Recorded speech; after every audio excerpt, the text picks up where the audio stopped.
আরজিকর কাণ্ডে খুন ও ধর্ষণের অভিযোগে ধৃত সঞ্জয় রায়ের বিরুদ্ধে প্রথম চার্জশিট দিল সিবিআই সোমবার। শিয়ালদা আদালতে পেশ করা হয় চার্জশিট। আরজিকর কাণ্ডের পরপরই কলকাতা পুলিশের হাতে গ্রেফতার হয়েছিল এই সঞ্জয়। গত 8ই আগস্ট গভীর রাতে আরজিকরে তরুণী চিকিৎসককে ধর্ষণ করে খুন করা হয়েছিল। এই ঘটনা প্রকাশ্যে আসার পর থেকেই রাজ্য জুড়ে প্রতিবাদের ঝড় ওঠে, যা 2 মাস কেটে গেলেও থিতিয়ে যায়নি। সোমবার ওই কাণ্ডে শিয়ালদা কোর্টে প্রথম চার্জশিট জমা দিল সিবিআই।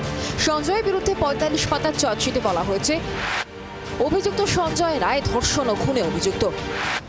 ভারতীয় ন্যায় সংহিতার 64, ধর্ষণ 66, অচেতন অবস্থায় থাকা কারো ওপর এমন আঘাত করা যার জেরে মৃত্যু ও 103-এর 1 খুন এই ধারায় অভিযোগ আনা হয়েছে।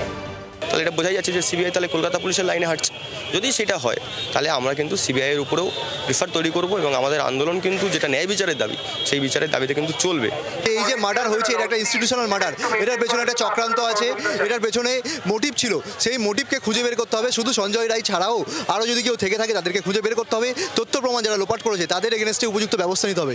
আমরা এটা বারবার বলে এসেছি এবং সিবিআই যে পরবর্তীকালে যে তদন্তভার এগোবে আমরা মনে করি সেই জিনিসগুলো অবশ্যই এরপরে যে তদন্ত এগোলে তাদেরকে অ্যারেস্ট করতে হবে এবং যদি কেউ থেকে থাকে তাদেরকে অ্যারেস্ট করতে হবে এবং পূর্ণাঙ্গ রিপোর্ট দিতে হবে। আরজিকর কাণ্ডের পরই মূল অভিযুক্ত সঞ্জয়কে গ্রেফতার করেছিল কলকাতা পুলিশ।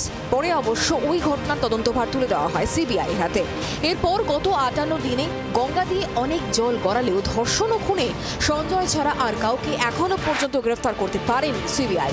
এদিন প্রথম চার্জশিটেও গণধর্ষণের বিষয়ে উল্লেখ করা হয়নি। এই আবহে কলকাতা পুলিশের পাশে দাঁড়িয়ে সমাজ মাধ্যমে পাল্টা প্রশ্ন তোলেন তৃণমূল নেতা কুণাল ঘোষ। যারা সিবিআই চেয়েছিলেন দেখুন মূল ধর্ষণ ও খুনের মামলায়, তারা শুধু সঞ্জয় রায়ের নামে চার্জশিট দিল, যাকে 24 ঘন্টার মধ্যে গ্রেফতার করেছিল কলকাতা পুলিশ। তদন্ত চলুক।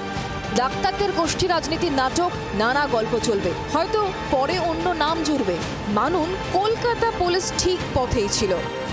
আরজিকর কাণ্ডে তথ্য প্রমাণ লোপাট হওয়ায় অনেকেই জাল ছিঁড়ে বেরিয়ে গিয়েছেন।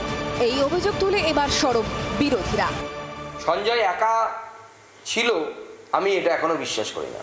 আমি মনে করি একাধিক ব্যক্তি ছিল যারা তথ্য প্রমাণ লোপাটের এই যে পুলিশের যে কাজ, তথ্য প্রমাণ লোপাট বিনীত গোয়েল অ্যান্ড কোম্পানি মমতা বন্দ্যোপাধ্যায়ের নির্দেশে যেটা করেছে, তার ফলে তারা কিন্তু পার পেয়ে গেল, তারা বেঁচে গেল। ভারতীয় ন্যায় সংহিতা অনুযায়ী এই ধরনের অপরাধের ক্ষেত্রে 60 দিনের মধ্যে তদন্তকারী সংস্থাকে চার্জশিট দিতে হয়, না হলে অভিযুক্তের জামিন পাওয়ার সম্ভাবনা তৈরি হতে পারে। সে কথা মাথায় রেখেই 58 দিনের মাথায় চার্জশিট দিল সিবিআই। মঙ্গলবার সঞ্জয়কে হাজির করানো হবে আদালতে, দেওয়া হবে প্রথম চার্জশিটের কপি। তবে এই মামলায় অতিরিক্ত চার্জশিট দেওয়ার সম্ভাবনাও রয়েছে, কারণ তথ্য প্রমাণ লোপাটের অভিযোগে সন্দীপ ঘোষ ও অভিজিৎ মণ্ডলকে গ্রেফতার করেছে সিবিআই। সিবিআই সূত্রে খবর, তা নিয়ে তদন্ত চলছে এখনো। ক্যামেরায় পার্থর সঙ্গে পিয়ালি, জি 24 ঘন্টা। বাংলার আওয়াজ, বাঙালির আবেগ, জি 24 ঘন্টা।